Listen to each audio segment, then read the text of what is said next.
How you got into real estate, but let's back up to how you got into soccer initially, how you transitioned from that part of your life to the now real estate. People started to know who I was when we went to the state final and I was a freshman. We won 2-0 and I scored both goals. I've always been interested in real estate. My dad used to drive and look at houses a lot. Like when we would purchase houses, he would do all the research and he would get into creative contracts with them. Welcome. I'm here today with my friend Connor. We're going to talk about real estate. We're going to talk about life. We're going to talk about anything that comes up.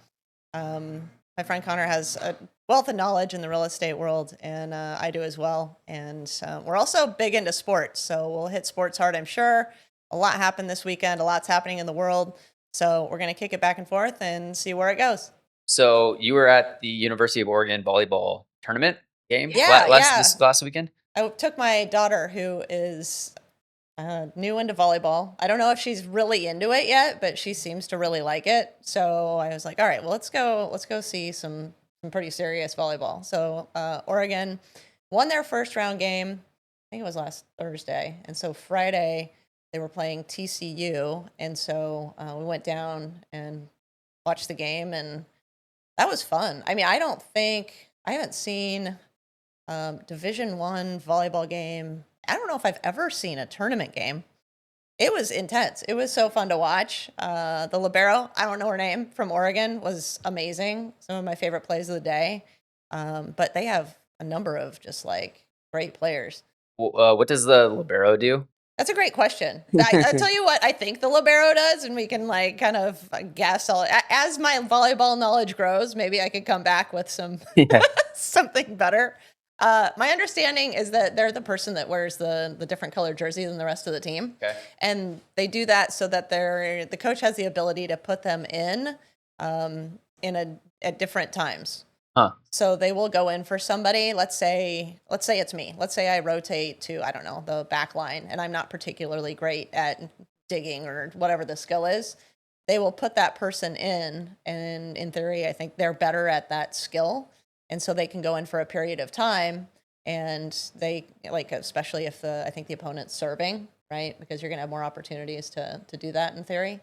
So that they can go in more freely than everybody else on the team. Otherwise, they would have to be subbed in for in order to be replaced. And with volleyball, are there like subbing limits? I have no idea. Because I know with baseball, like if you sub someone out, like they're done for the game. So I don't know. Really? Yeah. So in Major League Baseball, if you're subbed out, if you're you done. replace, yep. I didn't know that, because that's how it is in soccer. Well, I mean, not in college, but professional soccer. Yeah, once you're taken out of the game, you can't put them back in the game. I didn't know it was that way for baseball. So you have that bench, the 4 or 5 guys that you have available. But once you replace someone, you can't just like add them back to the bench. They're out of the game. I mean, I guess the most obvious example of that is pitchers, but I've never really thought about it for any of the other positions. Okay. Yeah. So I mean, with the libero, I think it's like a specialized skill person that, they put in for certain things. And I don't know what they all are, because I don't understand volleyball that well. But I'm trying to learn. I'm trying to pick it up. So are you coaching your daughter, or are you just learning from watching? I'm learning from watching. I'm just trying to watch as much as I can right now. I mean, we went to one of our close friends' daughter's games the next day just to watch more volleyball. So I'm starting to understand how they set up before plays and how they rotate and what they do, what plays even look like. I mean, I'm a complete novice with volleyball. So the strategy of it, I'm just at like the very beginning, starting to get it. But it's pretty fun. It sure is entertaining. Yeah, how is it watching like volleyball compared to a soccer match, I guess? Are you as dialed in now, kind of like watching the ins and outs, the small details of volleyball as... Not yet. Yeah, trying to get there. I'm not dialed in yet, no, but I'm trying to be. I mean, I'm like that parent that, their kid likes a sport and they're just trying to, I don't know, catch up and help them out. So, I don't understand a lot of it. I just started to like understand, I feel like, a few beginning concepts. So I'm going to figure it out as I go, I guess. Yeah. Yeah. So I'm curious myself on like how you got into real estate, but let's back up to how you got into soccer initially, or talking about how you got into, going to Cal, becoming the leading scorer, U.S. women's national soccer team, like all of that. And then how you transitioned from that part of your life to the now real estate. Yeah. I mean, with soccer, I just started as a rec player when I was 6. I think I got something from school and brought it home and was like, I kind of want to do this. So, I mean, it started just as like a thing that I could do or not do. And then I played recreational soccer. I was much more into track for kind of the beginning of my sports career.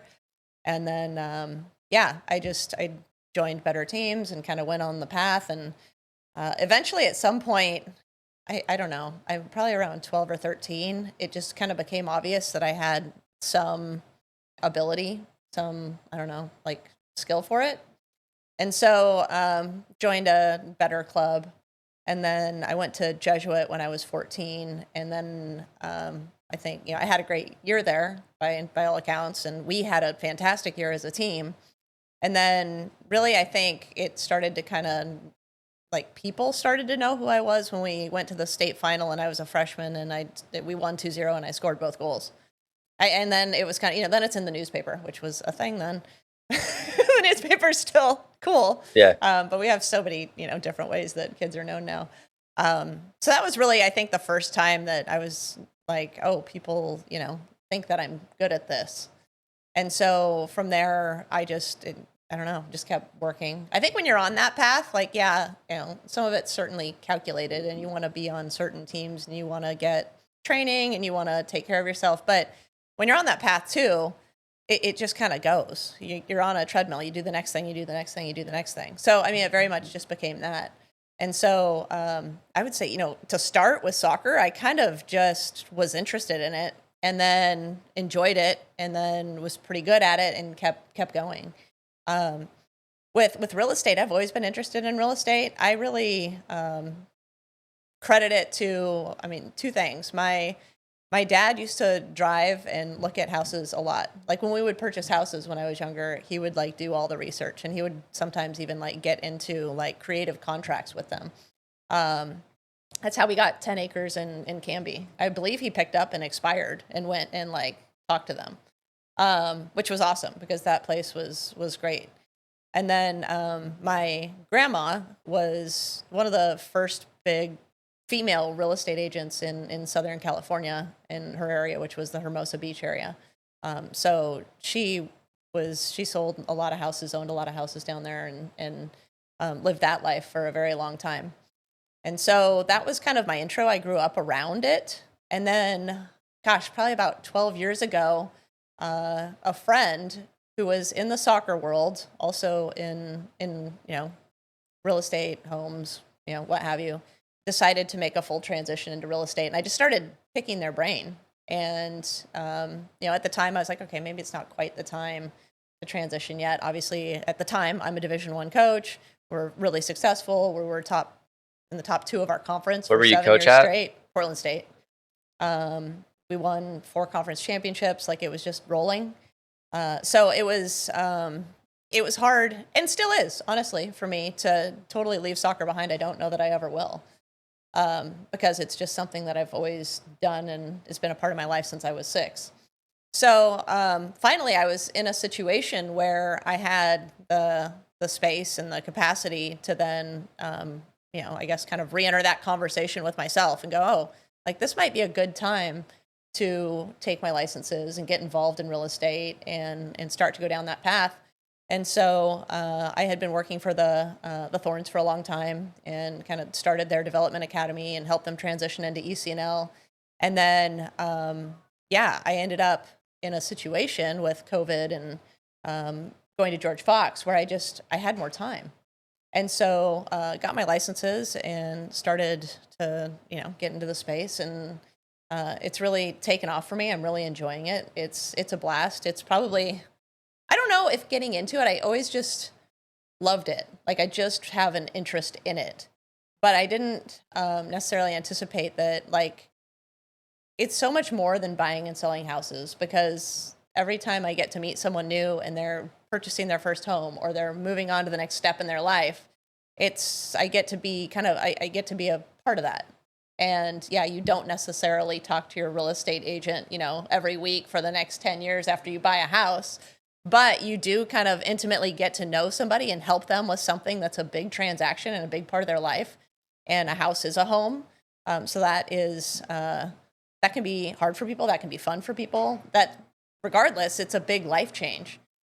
So being a part of that, I feel like I've had a ton of life experience, not just in soccer, but just with family and life changes. I feel like that's something that I'm very good at, is relating to different people at different stages of their life and helping them move on to their next steps.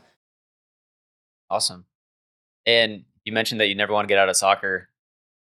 I mean, I don't know if I can. I it's think kind it's just part of me. it's like, what if it's meant to be to where it's like now you're like becoming the go-to real estate agent for pro soccer players in the Pacific Northwest, you know? Yeah. It's like taking the skill of real estate and your connections with soccer and all that and being able to apply both of them at the same time. Yeah, I mean, it's already happening. Obviously, I had a client that works in the Sounders Rain organization. Have a client that's taking a head coaching job at one of our local Division I universities. Currently have clients, they work at Nike. So the athletic space is certainly one that it seems like it's, it lends itself well to making connections and meeting people as it always has. But it seems like my business is getting pulled a little bit more in that direction. I mean, I've had multiple clients now out of the CrossFit gym that I go to too. So whether it's soccer, it's just sports. Sports are so relatable. People want to talk about it. It's a fun thing to talk about. If you're having a hard inspection, like why not bring up the game? Yeah.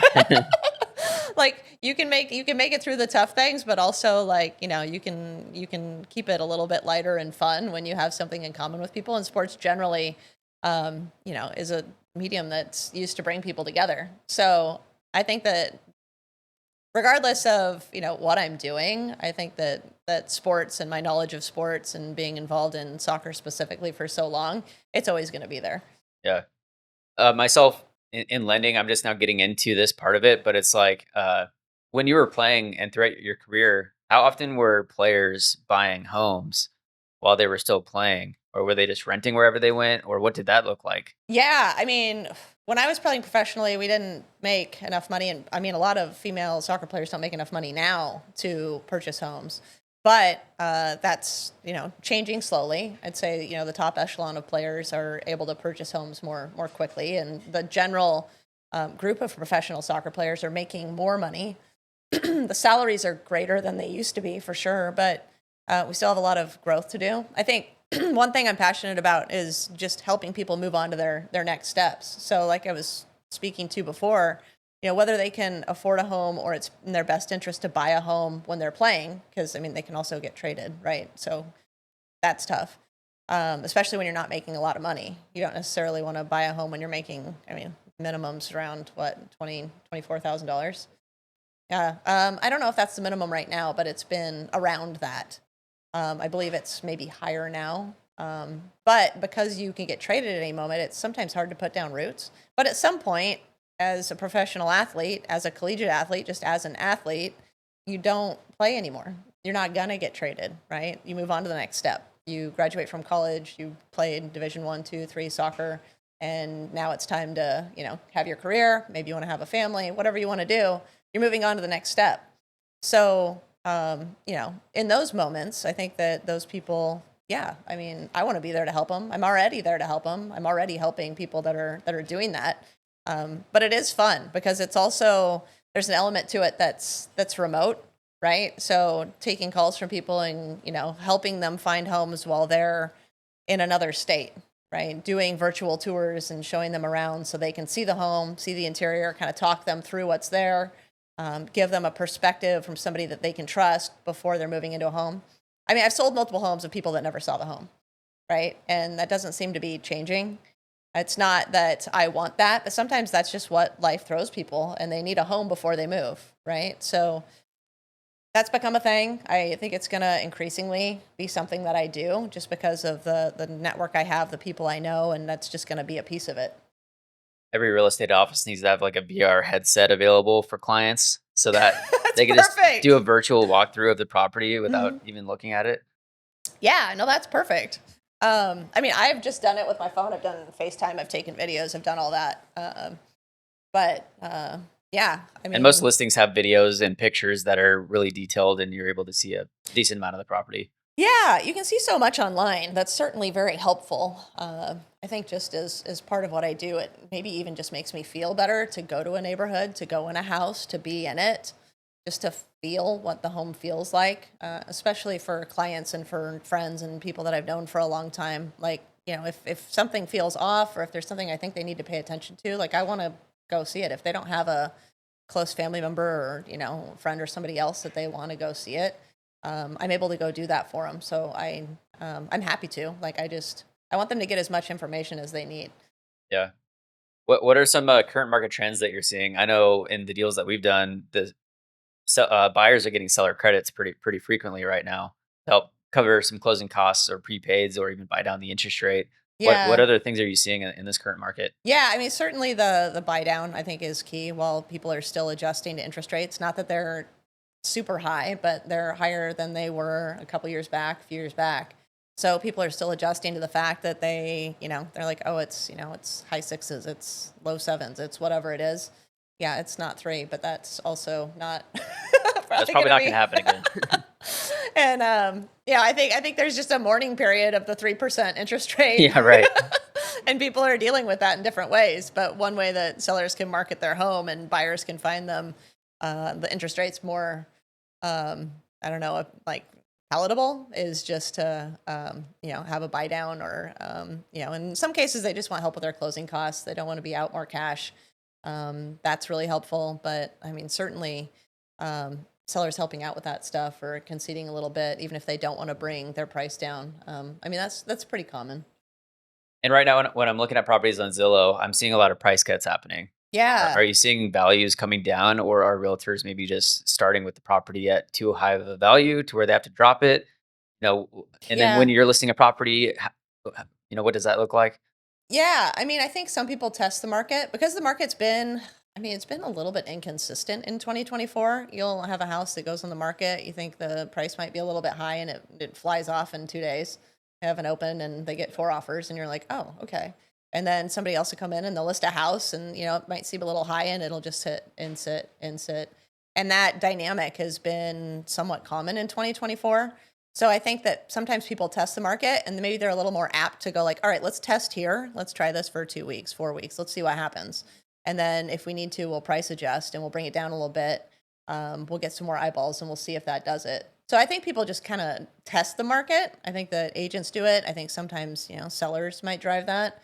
But that's certainly a dynamic in the market where people are going, okay, well, let's just see what happens. We can always reduce it. It's not going to work so well if we start low and then raise the price. Yeah.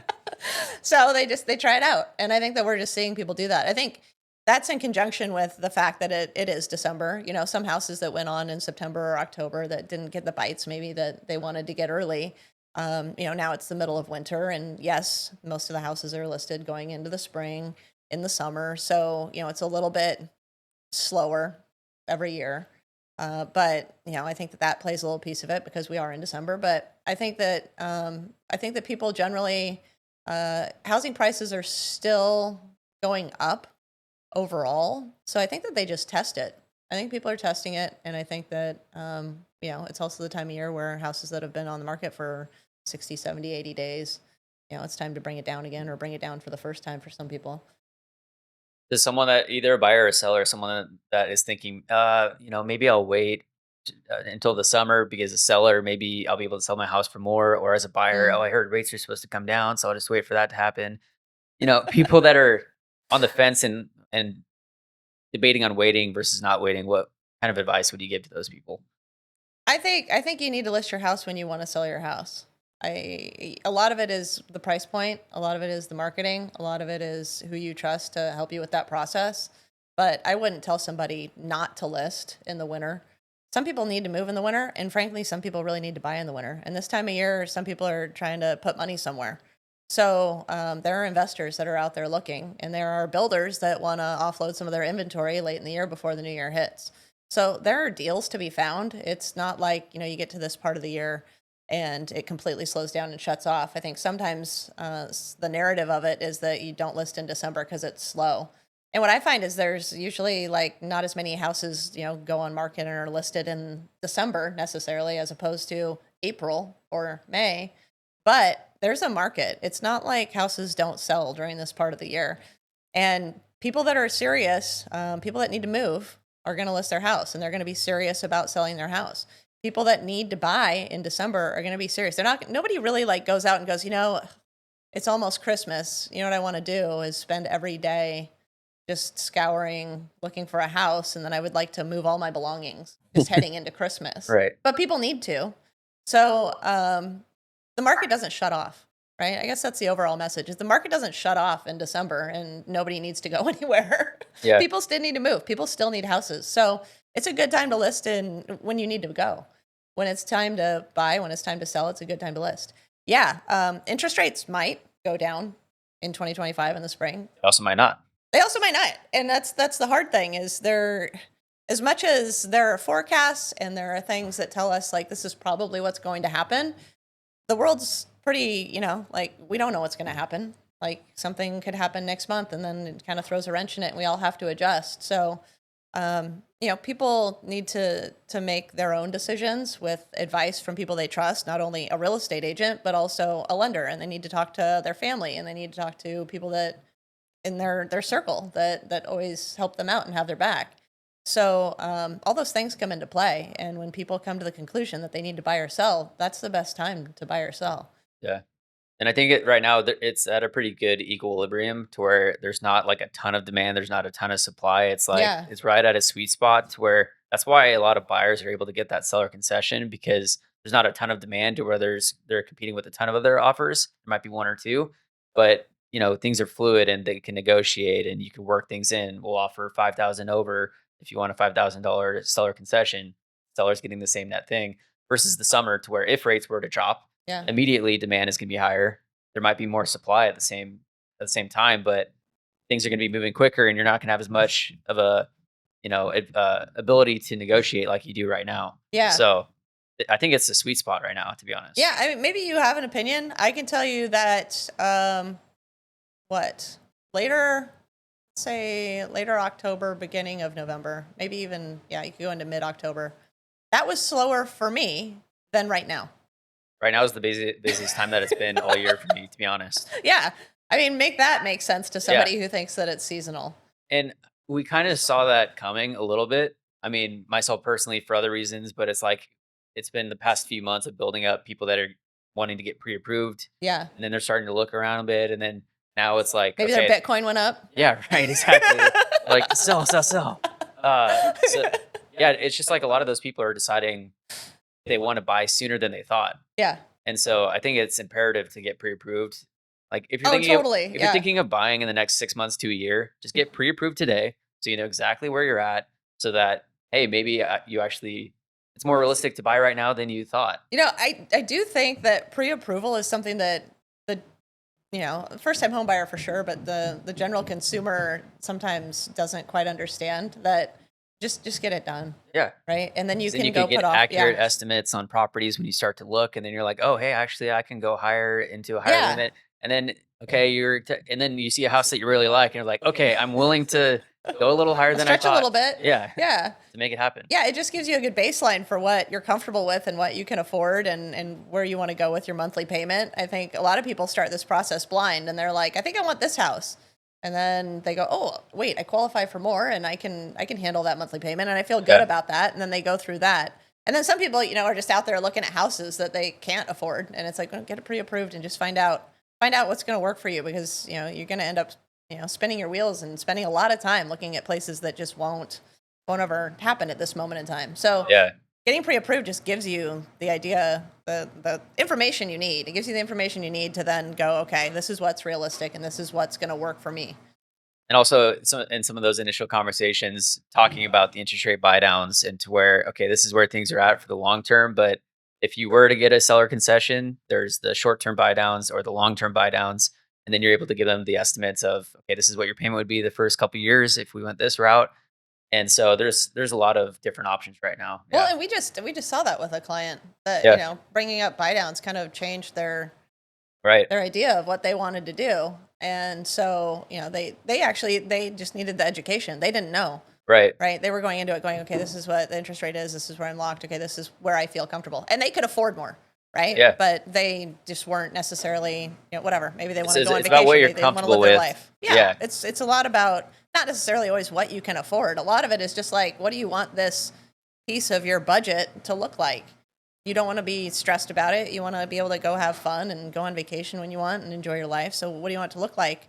But with the buy down and the fact that I will say this about interest rates fluctuating, the probability that they're going to go down lower than they are in the next 2 years, if you're looking at a 2-1 buy down, is probably pretty good, right? I don't know that it's going to happen on, like March 12th. Probably not. Yeah, right. I can't forecast that. But when you look at buy downs, you can go like, it's probably going to go down sometime, right? If we're looking at the high sixes and low sevens right now as an interest rate, it's probably going to go lower than that sometime in the next 2 years. Okay, so use a buy down so your monthly payment is less. And then when you feel comfortable with that interest rate and you're like, all right, it's time to lock in something new, I'm going to refinance, then do it. I think that helps a lot of people wrap their head around, just even going up $20,000 or $30,000 from a house that, like, okay, yeah, I like this one, but this one that's $30,000 more checks so many more boxes.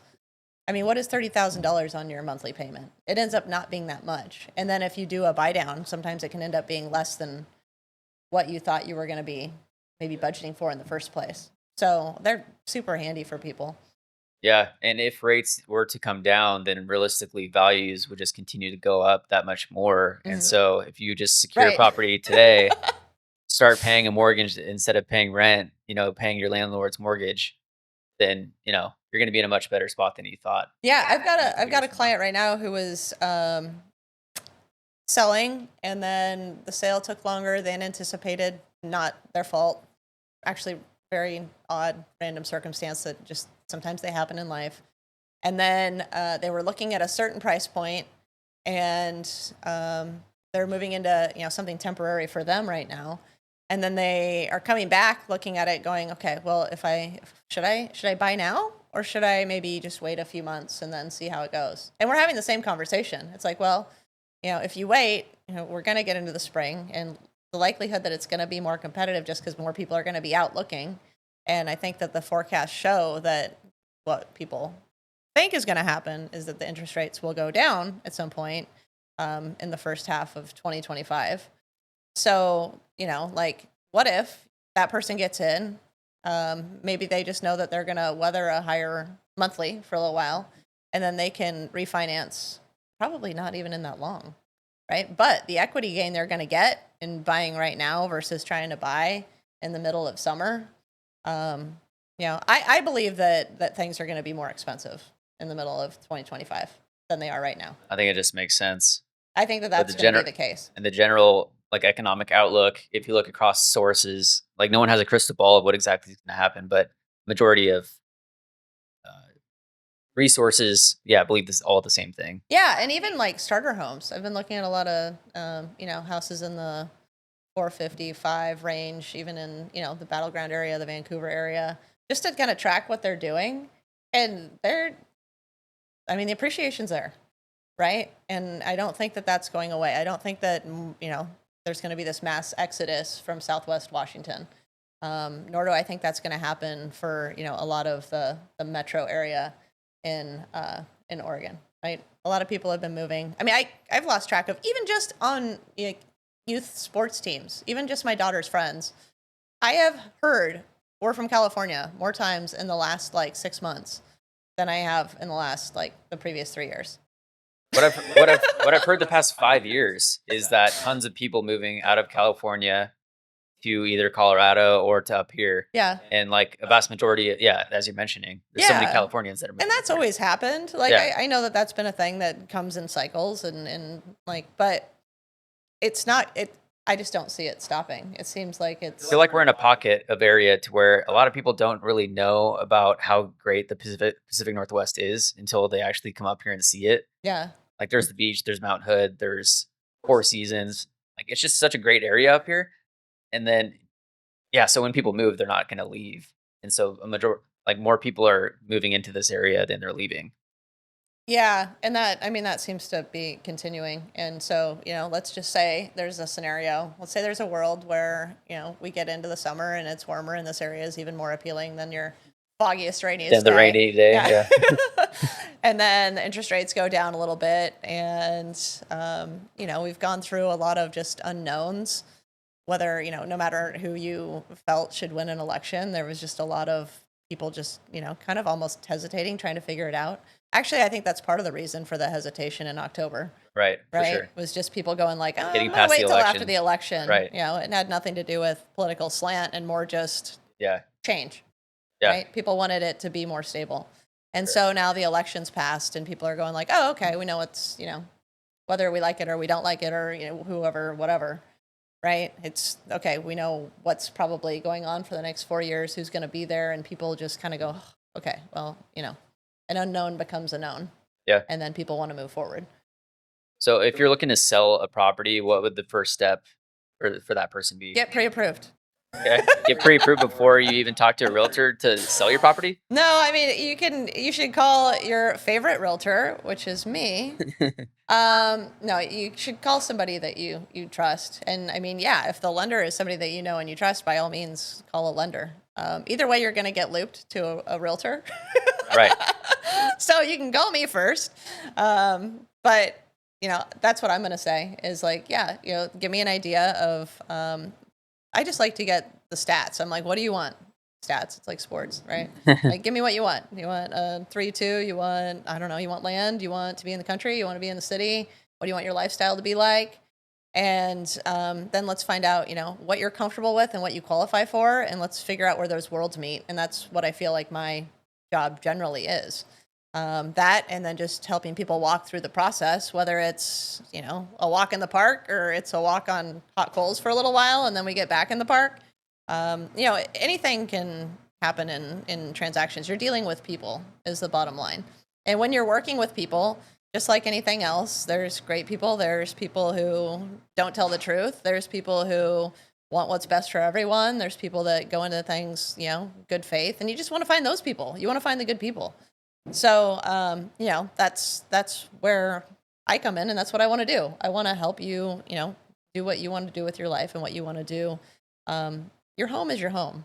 That's a big part of everyone's life, right? You go there and you want to feel at peace and you want to feel good about what you're doing. And I want to help people find that.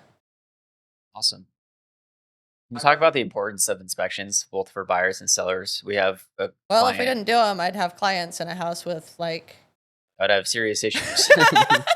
my most recent clients would have, what would they have? Is it They would $8,000? have, about an $8,000 bill for a sewer line. They would have some not great plumbing. I mean, this is a house that my clients didn't move forward with.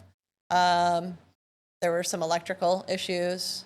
That was a flip that the person, like, until you get into the detailed inspection, you don't see it. It's not glaringly there. It's a beautiful home, but there's just underneath, there's some things. Yeah, and I mean, this happens, right? Like you walk in a home, and I think whoever did the work on it, I think they did a lot of really good work on it, and it presents really well, and there's a lot of quality things about it. It also seemed to be something where, for whatever reason, and I don't know the reason, that they missed on some things, and so my job is to protect my client and make sure that misses or mistakes don't end up costing them a lot of money. And essentially, I don't want to work with people and then have them dislike home ownership. Yeah. That is the worst case scenario. Is I put someone in a home and they're like, I don't like this at all, right? And they're like, I would just rather rent the rest of my life. That would be pretty sad. So doing the work on the front end, and inspections are a huge part of that, making sure that when they're moving in, and no home's perfect, right? Something comes back on every inspection report. I've never gotten an inspection report where they're like, it's just blank paper. Yeah, right. But, what's most important is that my clients have the information, right? Because everybody thinks about, different pieces of the home differently. So there might be something that one person tolerates and they're like, I don't need that. That's not a big deal to me. I can fix that later. Maybe they have the skill set, and somebody else feels really passionate about something and they want that done before they live there. And it's really just about discovery and finding out what the information that everybody should have and needs to know. So then when you move in, whether everything's perfect at that point for you or, there's some things that still need to be fixed, you just want the information. And like the inspector says, it's like it's their job to point out every small little detail. So like Yes. don't get scared when you see this giant list. It's like there's some things that are might be a bit of an issue, but most of these are minor and they're not a big deal. Yeah, I mean, I'm always looking at major systems and making sure that a home is livable and like the roof's not going to leak immediately, which will cause, like 3, 4, 5, 10 more issues. The outlets are working. Yeah, you want to make sure you got power. You want to make sure that your plumbing's good. You want to make sure that, all the things that you need to live. You got heat, like you got, you want to make sure all those things are in working order. Not everybody tells the truth, right? Not everybody wants to be, and also part of inspection is that some people do tell the truth and they just don't know, right? There are probably things about anybody's house that they just don't know. They're not trying to pull one over on somebody. They just don't know everything that, not everybody is a contractor. Right. Not everybody crawls under their house a lot. Goes on the roof. So that's a big part of it too, is whether, you're dealing with somebody who's dishonest or you're dealing with somebody who just lived in a house for a while and, houses, just have things that happen sometimes. You just want to know what's going on. You talk to me about some parallels between like pro soccer and real estate. Oof. What's funny is I've said this, I think, for years now, is I think that real estate is a lot like soccer, but I think it's probably just a lot like sports. I mean, even the profession of it. Like I would say, like I when I got into this, I wasn't going to be involved in club soccer, right? So that time freed up. What is that time? Well, that time is evenings. That time is weekends. That time is every time you would show a house to anybody that has a job during the day. That's when your open houses are, right? So all that time just freed up. That's the same time I'd be spending if I was, coaching in a lot of scenarios. A lot of people that, coach club, they also, or coach college, they also coach club. I've coached at a college and I sell real estate. And so those two worlds just came together very seamlessly for me. Most of it, I think, is just time management and then knowing the industry. So, for me, in terms of the profession, even things like last night, I was up till 11 writing an offer because that's when it needed to be done because I want an answer today. And I need, not just my client, but I need the people that we're working with on the selling side. I'm representing the buyer. I need them to have enough time to make a decision. And if I want that decision today, I shouldn't turn it in this afternoon when we're done with the podcast and be like, Right. here's 2 hours, figure it out. Yeah. Things like that. Like it's not really any different than me being college coach that needs to call a recruit that happens to have time during finals at 9 p.m. at night. That's just when it needs to happen. This profession is really kind of the same thing. There's work that needs to be done, and I think that people are willing to make the space and time and do the work. And that's really what makes you successful in a lot of things. So those skills transfer, right? If the offer needs to be written tonight and I'm tired and it's 11, it's getting written. It doesn't matter. If, my program relies on me doing something early on a weekend and getting up at 5 a.m. or holding a camp and hosting, 200 athletes, that's what I'm going to do. Right. So, I know that those things and hours and stuff like that make a lot of people, some people don't live that life. They've had a very regular, schedule. And I think that those are great. And I think that they're valuable. I mean, my mom was a nurse for 40 years. She would know her schedule months in advance. Awesome profession, really cool people in it. But my profession's just not that way. Yeah. Ups and downs. Yeah. And the sports profession wasn't that way and real estate's not that way. And it's natural to me at this point. I think if somebody was like, you need to go to this place from 8 to 6, I'd be like, yeah, right. No, I know. I'm the same way. It's like, I'm not going to let you tell me how much I'm worth. And I don't want to be put Right. inside this box of like, you have to be here at this time and do this. I'm like, I'm going to put in as much effort as I know that I can, which is basically working all the time. And, and whatever result I get out of that is what I deserve. And I just have ultimate belief in myself. Like I'm sure you do, that you'll get the best out of it because you'll put the most into it. Yeah, I mean, it's the same thing as a professional athlete or, playing for a youth national team or a national team. Like it's the same idea. You don't just, I don't know, not train because you didn't feel like it. You don't just go to a workout because your coach told you to do it. It's like you go to a workout because you know that you'll get better and you'll be in a better spot in the future. Yeah, you have to be very optimistic and you have to be very forward facing of like, I'm going to do all this work. I'm going to show all these houses. I'm going to make all these trips. I'm going to do all these things. I'm going to have to, like the price point we were talking about where it's very competitive right now. Yeah, my clients might miss out on a few houses. We're not going to stop looking at houses. We're going to keep looking at houses. We're going to keep like finding what they need. And then eventually, just like eventually in sports, like work paying off, eventually we're going to find it. Sometimes it happens on one house. Sometimes it happens on house 25. Yeah, right. But also sometimes, you can start a game and you're up by 3 in 10 minutes. And sometimes you can start a game and it's a grind and you go into overtime and you have to go for a golden goal. So, I mean, it's just is what it is. It takes what it takes. And this profession's just like that. And it's also kind of one of those things like in sports, you have to finish the game. Right. You can't let your just foot like off the score gas. some runs and then be like, yeah, we won. But there's half a game left and then you end up losing. It's like real estate. It's like Can't celebrate too early. You can't really celebrate until everything's funded. You've handed them the Right. keys. Like there's so many things that can come up throughout the process, and just like managing stress levels. I think that they have huge correlations. Also, It's like in-game coaching. Yeah, it's like, oh, this person went down, and then they can't. They're going to be out the rest of the game. Or all right, here's a problem, but here's the solution. Yeah, Let's just make it work. You're just coming up with solutions, just quick, right? Some of them are immediate, and some of them are you have to plan out. But the other thing about it too, I mean, team sports very much. You have to rely on other people, and you have to work together. So in working with teams, like this is a team too. And if I'm being honest, I consider the people that if I'm representing a buyer and they want to put an offer in on a property, a big part of this transaction is the listing agent and is the seller. And that's a fact. And yes, I'm going to represent my client to the best of my ability. Part of that is being kind to them and being respectful of them. Right. Because not only do I want them to be favorable to our offers and our requests and what we're doing, but also who wants to work with somebody who makes it just a grind to do anything? Right. So you have to almost bring everybody into the fold as part of the team when you're working on a deal. It's not good to be adversarial in any of it. I just don't see it.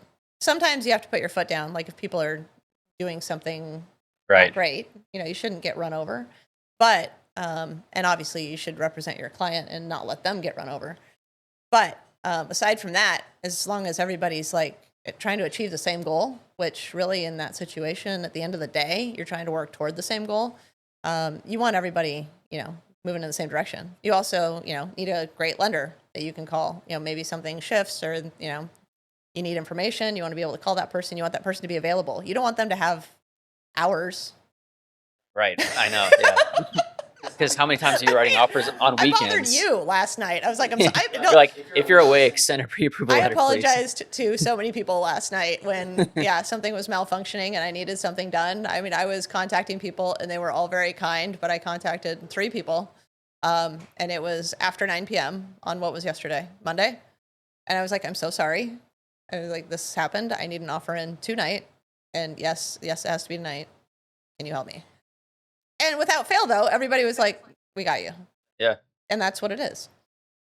And that's probably because you're not a big thorn in everyone else's side to where if you were to burn a bridge or like be annoying, like be a certain type of person to people, they're going to be like, oh, she's calling me right now. I'm not going to answer this. She only calls I'm not when going she to wants answer this right something. now. But because of your reputation in the industry and the way you do business, that's why people will help you out when you ask for it. Yeah, I mean, everybody I had to reach out to, late yesterday was wonderful, and I'm very, very appreciative of that. Like you can be not great to people for a while, and people don't catch on, but eventually, I mean, that's just part of how I believe things work. Is that eventually it catches up. You can't hide that forever if you're going to continue to be like that. And that's sports, that's real estate, that's probably just about any industry. You don't necessarily want to work with people that, aren't going to be team players. Right.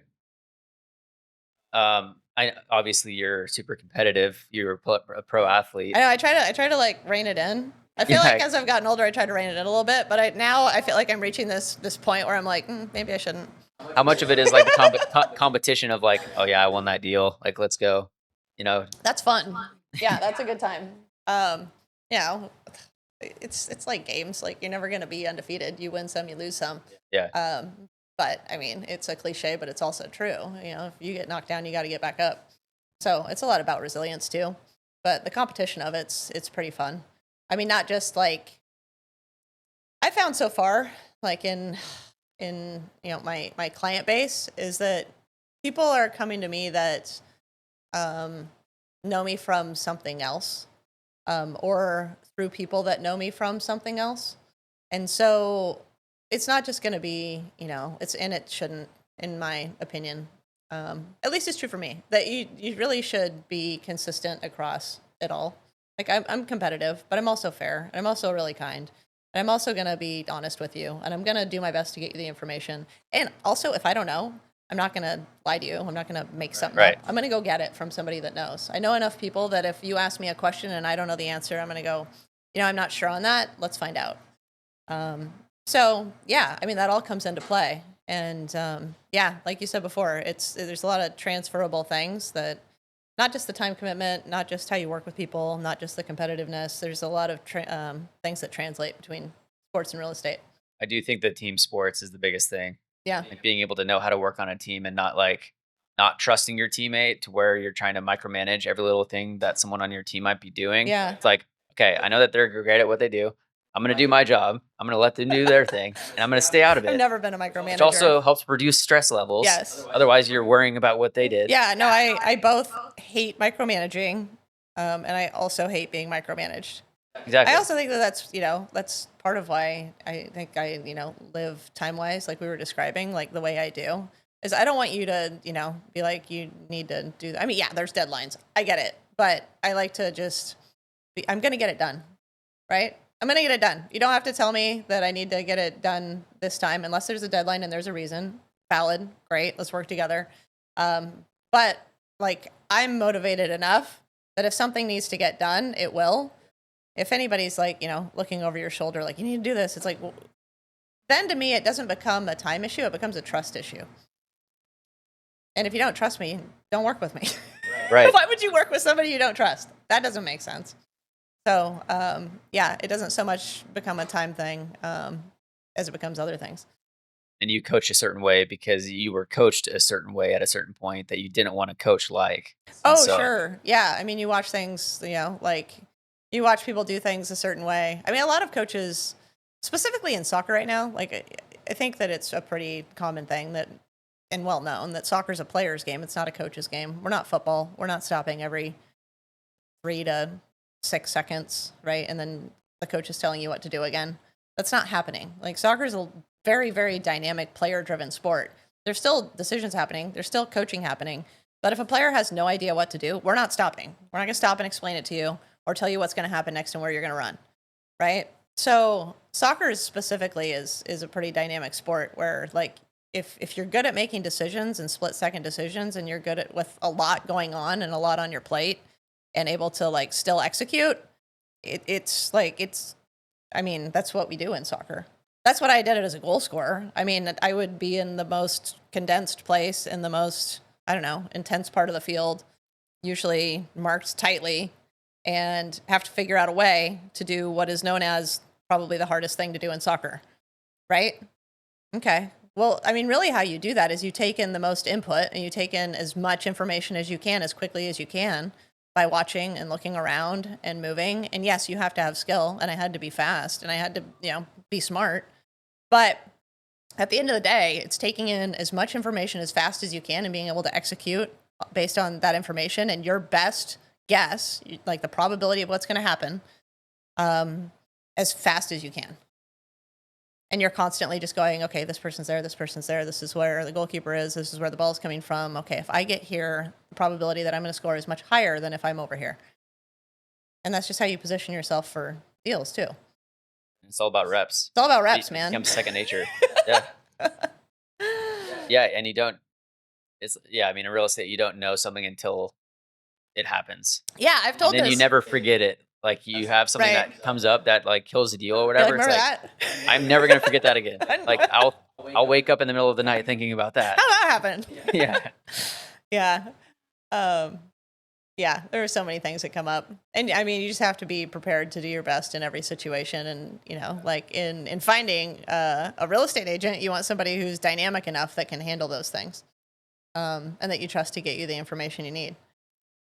And until you've been through the home buying process, you don't know what to expect or like the roles that people play or how important certain pieces of it are. Yeah, you know, clients that you know, we've worked with together. I was having a conversation with them about this, you know, related topic. The first house they saw, they really liked, and they still really like it. And but that house, right, it had multiple offers, and it was really tight, and they were really close, but we didn't get that one. And and they were like, if we knew now what we see, what we didn't see then, like we would maybe go harder. And I said, yeah. I go, yeah, I could see you doing that now. I go, but how would you take it if, you know, in just working with me, if I would have come in and said, that's the wrong offer, you need to do this, or you're not going to win the house, without you having any of the knowledge that you've gained losing a house and, you know, working with a buy down and the conversations you've had with Connor, and like you've learned so much. They're like, yeah, we just, you know, we really appreciate what you guys have done to bring us to where we are. Because, you know, through that friendship and through that process and it being a first time home buying experience, now they have this like wealth of knowledge that not only will they take into their first house, but they'll take in, it's not the last house they're going to buy. This would probably become an investment and they're going to move forward. And these are, you know, super intelligent, driven people. They're going to do great. And I'm excited to help them buy more houses. But, you know, you don't know what you don't know. So you have to build that trust and help people, you know, see like, oh, okay, I get how this works now. I understand this industry a lot better. Thanks for helping us get to this point. Yeah.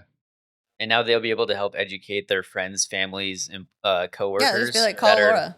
looking to, That's all yeah, you have like to educate them with. You just give that are them looking my to be phone number. first time home buyers, and then they're like, okay, you're gonna not want to offer a lot on this property, but do it anyways because like this Hmm. is our experience and this is what we went through. Yeah. It's like just trust Laura and his team or her team, and Yeah, that one was interesting because it was one of those where, you know, like a lot of the houses, the same square footage, the same similar area. You know, the ones on the market at the time. First of all, there weren't a lot on the market at the time. And second of all, there was you know, a few sitting. So the ones that were available had sat for the most part for a while. The ones that came online and were dialed were going quick. And then there were a lot, because it's a really good area to buy in, that were just more expensive and not in the price range they wanted to be in at this point. So hard to foresee if that one in particular was going to go quickly, because there have been ones that sit, but some of them just come online and they're so fast. That one yeah, happened to have an open, and then it was just off to the races. kind of landing the plane a little bit. We're heading into 2025 when Woohoo! this is gonna be posted. So there's some updates going on with you and your career. You want to talk through some of those? Gosh, yeah. I'm gonna be working with Hasson Sotheby's in Lake Oswego, which is exciting. It's a little bit full circle. I mean, the person that I mentioned earlier today that I met with over 10 years ago and said, you know, I'm interested in doing this, but wasn't quite ready to be out of Division One soccer at the time in the program that I was with. Going to be able to work a little bit more with them and get that mentorship, which I'm really looking forward to. Great people. But I've been fortunate to be around a lot of great people where I've been too. I can't, you know, emphasize enough that some of the people at Windermere have just been so supportive and so kind and absolutely wonderful to help me when I couldn't quite see where I should be or what I should be doing. And frankly, part of it is just a location thing. Having an office closer to where I live is going to allow me to get to more meetings that I want to be at with content that I want to see. So I have that real time data constantly for my clients. Um, so, you know, nothing bad, just, you know, moving somewhere closer and looking forward to working with some people that I really appreciate and enjoy. Sweet. I think that's all I got. Oh, is that it? Yeah. Oh, okay. Cool. Well, yeah. I feel like the last time we did this, it was really easy too. I feel like we just talk really. Yeah, it's probably been an hour already. Yeah, what time is it? 10:30, 10:35. 10:35. Yeah. Like I got here about 9:15. Yeah, that's easy. So we got all the shorts done. You're good at That's the this. You should long. do it for the Mariners. Yeah, I've done an interview a time or two. It just becomes second nature. It's just a conversation, but then you also know how to like flow into things and how to ask questions and all that. Yeah. And I mean, you were in broadcasting, or you still kind of are a little bit, so you have that experience also. Yeah, I mean, I've done it. I think the first time I did it was like 2013. So, I mean, I really enjoyed it. It's just always been kind of stop and go. And that makes it, it's great. Love it. Love the people I've worked with. I think I've worked with Fletcher Johnston, Judah Newby. Um, I'm blanking on the guy that is like the voice of the Timbers right now. You know his name? No. Then Nick Krupke, who's awesome. Daryl, camera guy, amazing. Like, there's just really good people there. That's it, though. I mean, that's a team sport too, right? I mean, when you're sitting there talking to somebody and it's live TV and they're going to throw you something and they're trusting you to throw it back or not say something stupid, like that's a pretty high level of trust. Yeah, right. Live TV is a different animal. Yeah, I don't know if I trust myself for that because, like, with the podcast that we do, We it's can like edit it. I chop it up and I do stuff, or I'll be like, let me think about that for a sec. Okay, this is what I want to say. Yeah. Versus live, it'd be like, or I mean, if I stutter or something like that, then you're able to fix that versus not able to. Yeah. Eventually, I got out of, I think, being in my head about it. Yeah. The funny thing about like pregame and postgame for the Thorns, I did that, starting 4 or 5 years ago. The funny thing about that is that the pre is scripted, right? And you know what is going to be shown. And Nick does all this, back end work, and he's awesome and done this forever. So that's all dialed. And I kind of just like, throw in fun things about soccer, which is easy for me to do, right? Post game is live, and you have no idea.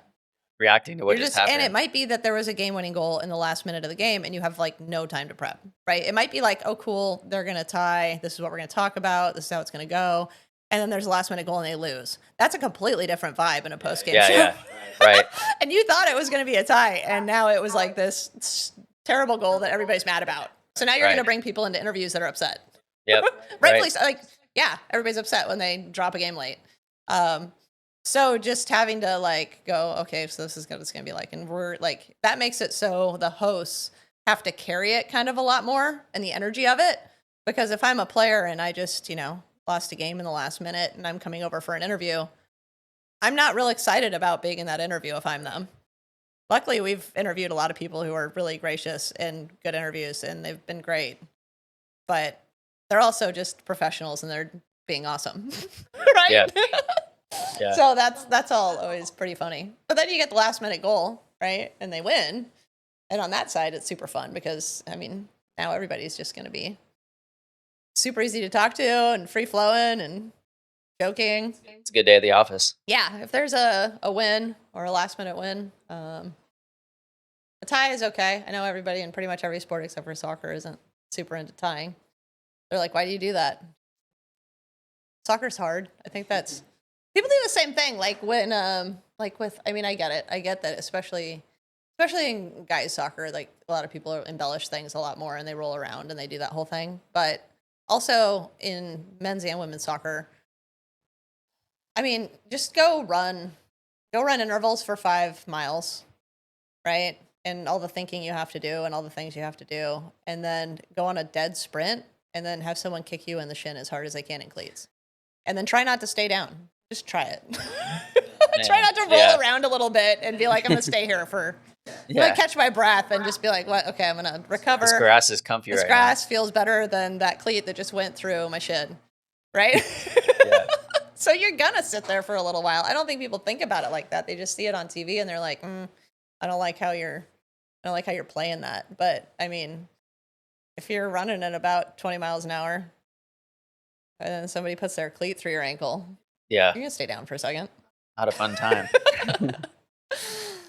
Well, sweet. Where can people contact you? Gosh, you can find me all over the internet. A lot of it's soccer, a lot of it's real estate. You can find both, but my phone number's there. You can find Link my in the Instagram. description. You can find me here. My Instagram is Laura_Schott, SCHOTT_1. And yeah, Laura Schott Real Estate. Google me, Laura Schott Real Estate, Laura Schott Soccer. You'll find me. Awesome. That's a wrap. That's a wrap.